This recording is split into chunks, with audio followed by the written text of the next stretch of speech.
자, 한편 박근혜 전 대통령 오천 조카 살인 사건의 재수사도 본격화되고 있습니다. 오늘 경찰에 출석한 유족들 조심스럽게 신경을 밝혔는데 어떤 이야기들을 했는지 한번 들어보시죠. 경찰이 처음부터 수사를 제대로 하지 않았기 때문에 이 사건에는 사실 의문점들이 많고 의혹들이 많이 있어요. 저는 이 사건이 친족 간에 일어난 단순 살인 사건이나 자살 사건이 아니라고 보고 있거든요. 그건 나중에 밝히려고. 네, 그건 저희가 나중에 조사를 마치고. 생각하는 분이 있긴 한데 저희가 조사를 마치고 좀 조심스럽습니다. 밝히기는. 네. 생각하는 사람이 있지만 아직 밝히긴 조심스럽다. 알려지면 파장이 크다는 뜻으로 해석할 만하겠네요. 네, 저도 이 영상을 다시 보면서 가장 기억에 남았던 게 이 생각하는 분이 있지만 밝히기 좀 조심스럽다. 생각하는 사람이 일단 누구냐 상당히 좀 궁금했고, 두 번째로 아버지의 죽음은 정치와 밀접하게 연관돼 있을 것이다. 이렇게까지 얘기를 했는데 상당히 그래서 좀 기억에 남는 부분이 이 두 부분인데, 왜 그런가 하냐면 사실 이런 의혹이 결국 박지만 이지 회장과도 연관이 있을 수 있다라는 그런 의혹이 계속 제기되기 때문이에요. 그 사건을 좀 다시 한번 짚어드리면 2011년 9월에 이제 박용철 씨, 박근혜 전 대통령 오촌 조카죠. 박용철 씨가 피살을 당하게 됩니다. 산에서 피살을 당하게 되는데 그 인근에 그 사촌 형인 박용수 씨가 나무에 목을 매단 채 자살로 추정되는 그 상태로 이제 발견이 됩니다.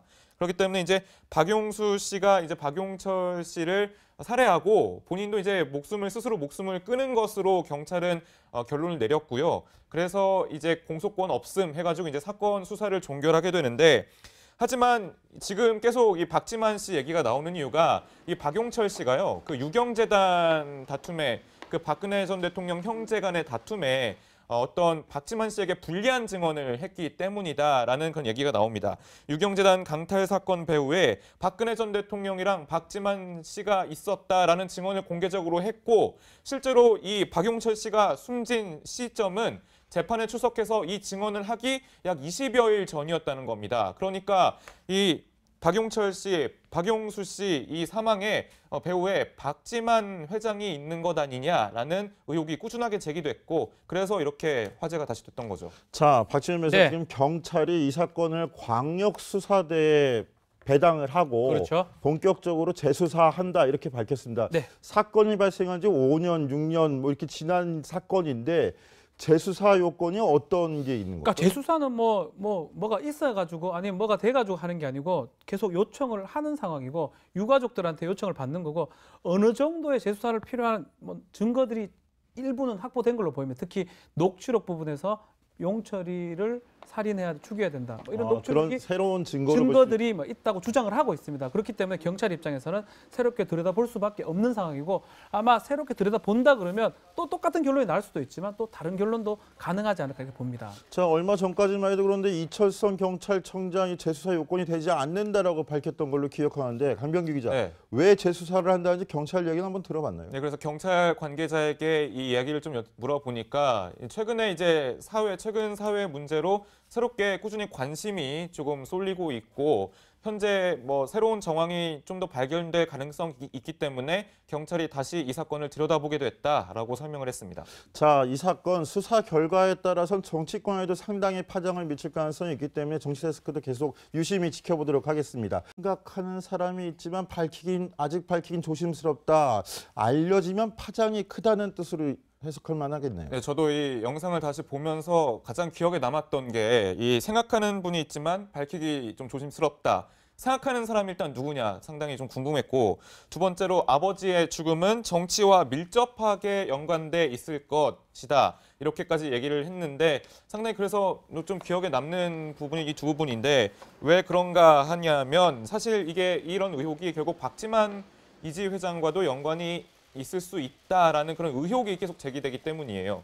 그 사건을 좀 다시 한번 짚어드리면 2011 다툼에, 그 박근혜 전 대통령 형제 간의 다툼에 어떤 박지만 씨에게 불리한 증언을 했기 때문이다라는 그런 얘기가 나옵니다.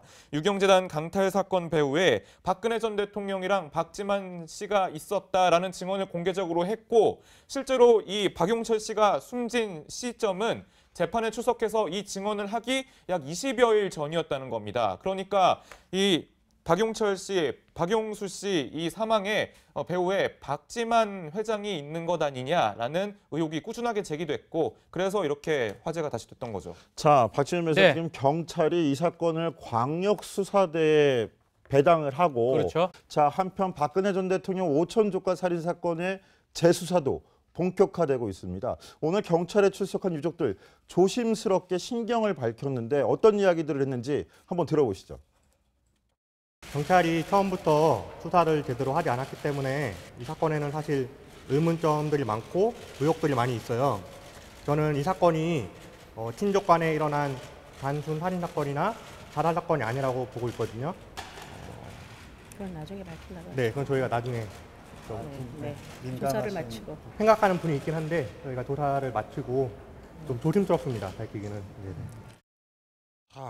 본격적으로 재수사한다 이렇게 밝혔습니다. 네. 사건이 발생한 지 5년, 6년 뭐 이렇게 지난 사건인데 재수사 요건이 어떤 게 있는 그러니까 거죠? 재수사는 뭐가 있어가지고 아니면 뭐가 돼가지고 하는 게 아니고 계속 요청을 하는 상황이고 유가족들한테 요청을 받는 거고 어느 정도의 재수사를 필요한 증거들이 일부는 확보된 걸로 보이면 특히 녹취록 부분에서 용철이를 살인해야 죽여야 된다. 뭐 이런 그런 녹취록이 새로운 증거들이 있다고 주장을 하고 있습니다. 그렇기 때문에 경찰 입장에서는 새롭게 들여다볼 수밖에 없는 상황이고 아마 새롭게 들여다본다 그러면 또 똑같은 결론이 나올 수도 있지만 또 다른 결론도 가능하지 않을까 이렇게 봅니다. 자, 얼마 전까지만 해도 그런데 이철성 2017년 9월에 이제 박용철 씨, 박근혜 전 대통령 오촌 조카죠. 예, 박용철 씨가 피살을 당하게 됩니다.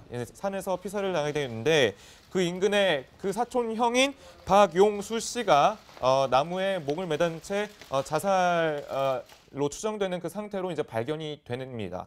그렇기 때문에 이제 박용수 씨가 이제 박용철 씨를 살해하고 본인도 이제 스스로 목숨을 끊은 것으로 경찰은 결론을 내렸고요. 그래서 이제 공소권 없음 해가지고 이제 사건 수사를 종결하게 되는데 하지만 지금 계속 이 박지만 씨 얘기가 나오는 이유가 이 박용철 씨가요, 그 유경재단